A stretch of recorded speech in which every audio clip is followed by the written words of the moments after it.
Can you hear me all right? All right, thank you. So a little bit about me that if you don't know, I have spent 30 years in the senior care industry. And if you've ever had an opportunity for me to just sit and chat about what we do and just talk about seniors, you'll know that my heart sings when I'm in their presence. And that is my goal, is to create joy, love, and peer engagement through our program at Senior Retreat. So, let me share with you, who is, in this room, is the oldest daughter in your family? Okay? Who's the wife of the oldest son? Amy, you're doomed. Yep. You are the most typical people in your family to have the role as a caregiver for your parents, right? So know that. So if you don't get the resources now, because you're gonna need them, right? Lots of boomers hitting the systems, hitting our society and our communities that are gonna need our services and need support. And most of them are gonna wanna stay home, right? So we gotta have those resources for them. So how does a caregiver, how do you start to describe what a caregiver is, or when you become a caregiver? Any ideas? Seriously? All right, so here's what. You're going to the pharmacy anyway. I'll just pick up mom's meds. You're officially a caregiver. Do you go to the grocery and you're gonna pick up some groceries for your parents? Because you're there anyway. Or you're gonna Instacart them to their home? You're a caregiver.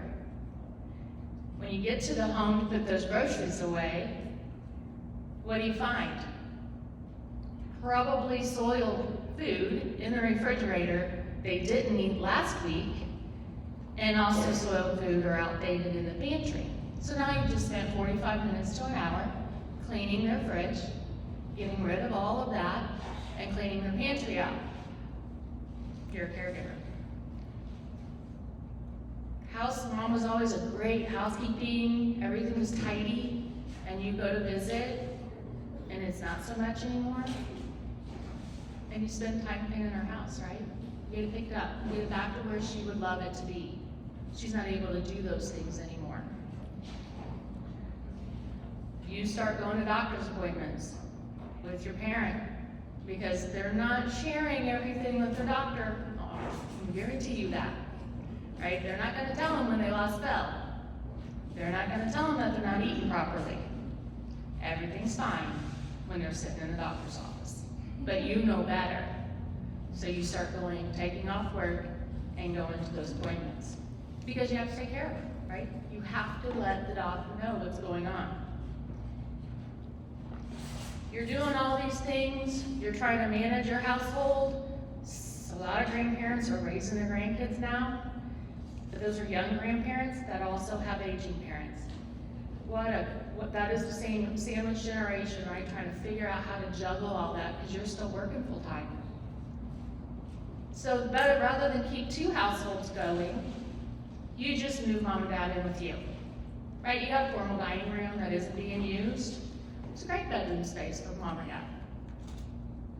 Kids have grown out of the house, their old bedroom, perfect spot for mom to come and move back in with us, right? Now you only have your house to keep track of instead of mom's and yours. Does that sound familiar to anybody in this room that's had a caregiving role?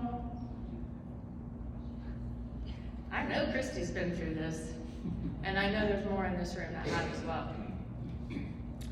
So as an employer, we're all employed by somebody, but if you're an owner of a business, you're a manager of a business, or you have fellow employees, co-workers, how do you recognize that caregiver that you spend time with at work? How do you know if they're struggling, right? Because they're out there, they're struggling, because there's no workbook on how to handle all this, right? They're just trying to figure it out.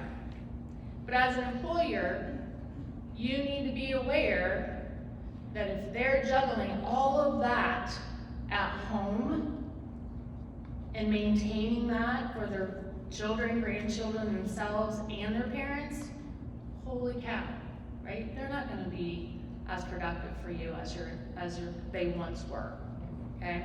So you're gonna see possibly that employee sitting in their cubicle, in their office, maybe they're on more personal calls, they're on their cell phone more, because mom has mild, moderate dementia, and this could be dad too, I keep saying mom, but it could be dad, right? And they're calling every 3 or 4 minutes with the same questions. They don't know when they're coming home. They can't remember that they just called, right? So that employee is very distracted, right? They're trying to maintain this, answer mom's calls, dad's questions, but they're not as productive, right? They've got too many things to juggle. You're gonna see, as an employer, you're gonna see great employees start to miss more work. Whether it's physically not there by attending doctor's appointments, taking care of mom because she fell, setting up all the extra services that she now needs. Absenteeism, that could be for the parents' appointments, but it could be for their own. Because being a caregiver oftentimes is very tasking and fatigue for the employee and the daughter, the caregiver. So knowing that they are exhausted at home and they're dealing with all that, their own health is going to suffer, right? They're going to decline in health. They're going to have that decrease in productivity. Maybe was never tardy for assignments, getting reports in on time. They were always so put together. Now you're starting to see, as an employer, you're starting to see mistakes.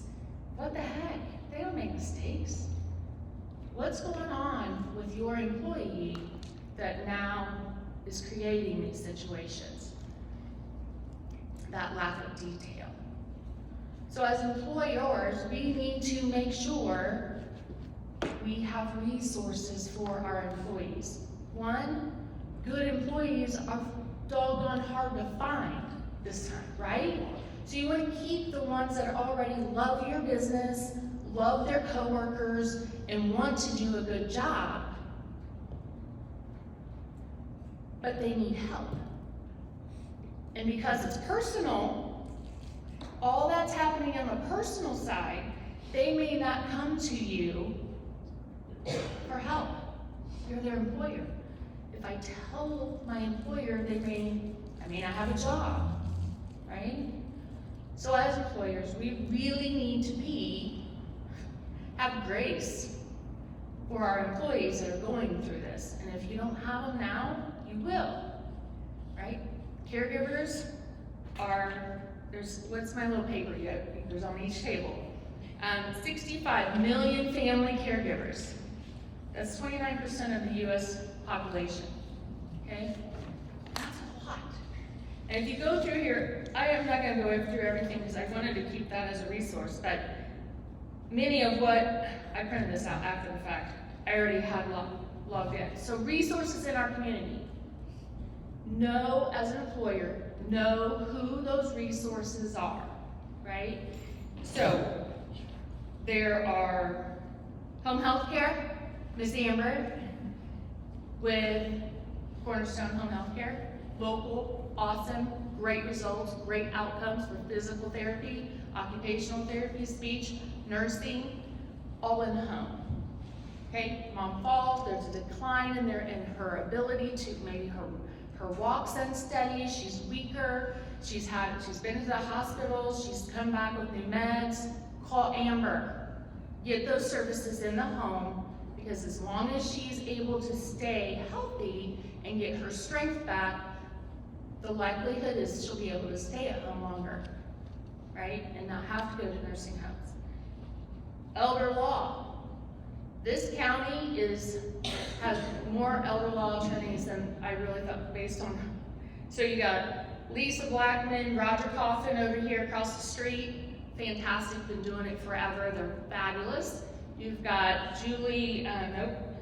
Jennifer Durham and Julie Fred up in Morrisville that are elder law. Fantastic. So each have different personalities, right? But work in the different communities. But they're a great resource to make sure that your loved one is set up well for pre-planning for nursing homes and all that, adult days, in-home care. So know who your elder law attorneys are, because you're gonna need one, most likely. Veteran Service Office, we have Lindsay and Courtney here. And they're so engaged. Thank you for coming to the different meetings. What a great thing, right? Did you even know we had them? I mean, they used to be in the basement, which is unfortunate, so now you're not, which is awesome. But they're also out in the community, right? They're engaged. Veteran Service, with the aid and attendant pension, if you've not heard of that and you have a loved one that served, go ask them the details. That pension will help pay for assisted living, adult day, in-home care to help keep your loved one at home as long as possible, okay? The retreat at Mineral Springs, Christy Dunnigan. I mean, she's amazing anyway, but she has that 55 and older, lower, I don't know, is it lower income? Yeah. Income based, right? Apartments, right here, downtown Martinsville, fantastic. Assisted livings, so you got Grand Valley has a newer assisted living, Miller Senior Living. It's always gonna be close to my heart because I did all the pre-enrollment, pre-leasing for that way back when it opened. But Tiana is at Miller's and she has, 25 years experience, probably every bit of that. So she's a great resource too for senior care. Support groups. Share with your employees they're not alone in this caregiving journey they're on. So we at a senior retreat Martinsville have a support group for dementia caregivers this first Tuesday of each month at 2 o'clock at our Martinsville building, and we provide free care for the loved one, eliminating that barrier, right? In Franklin, we host the support group at the clubhouse at Otterbein. They've allowed us to use their clubhouse back there. So we facilitate that support group on the second Tuesday at 1:30. They're an hour and a half, but they meet other family caregivers that are going through the same journey. And they might be in different stages, but holy cow, what a great opportunity for them to be able to share the challenges they're having and know that they're not alone in the journey, right? And did you know that Morgan County and now Johnson County have this awesome service called a senior retreat, adult day services? It's the only adult day program in Morgan County and Johnson County, right? We have Martinsville and we have Franklin. Soon to have Hendricks County, so we'll update that soon. But our program is a respite program. When I opened a senior retreat Martinsville, my whole goal was to create that experience for the client, our friend, the senior. Right? I wanted their experience to be wonderful, fun, inviting. But then after the second client started, the wife could only afford 3 hours once a week to go take a painting class at the art sanctuary. And I watched her physical gait 3 hours. Folks, you can't drive to Greenwood and back in 3 hours. She went to take a painting class and didn't have to worry about what her husband was doing. He was safe. He had lunch. He met friends. And her physical gait, shoulders back, gigantic smile, had the time of her life in 3 hours. So when I got the kick in the shin, right, that our program is more for the caregiver than it really is for our friends. Because our friends will need friends, and they'll have a great time. My staff, my team is amazing, and we keep them engaged, finding joyful opportunities, purposeful projects, like Amy took advantage of a couple months ago. They're engaged, but the caregivers need the break. Go next door and ask Deb Verley how her life has changed when Carol started our program a little over 2 years ago. She'll tell you it's night and day. She just stood there and told me it. And I know, and her mom has made such an improvement after she had a stroke 2.5 years ago. So know your resources in your community for your employees, your friends, your colleagues, your church members, right? It expands beyond the workplace. But as employers, we need to be able to be resourceful for our team. So those are just a few examples right here in Warren County of what's available, so you can be the hero for your employee and offer help. Any questions?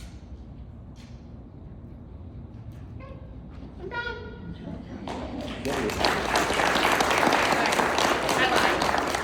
I lied. We do have a fishing tournament coming up that I need you all to know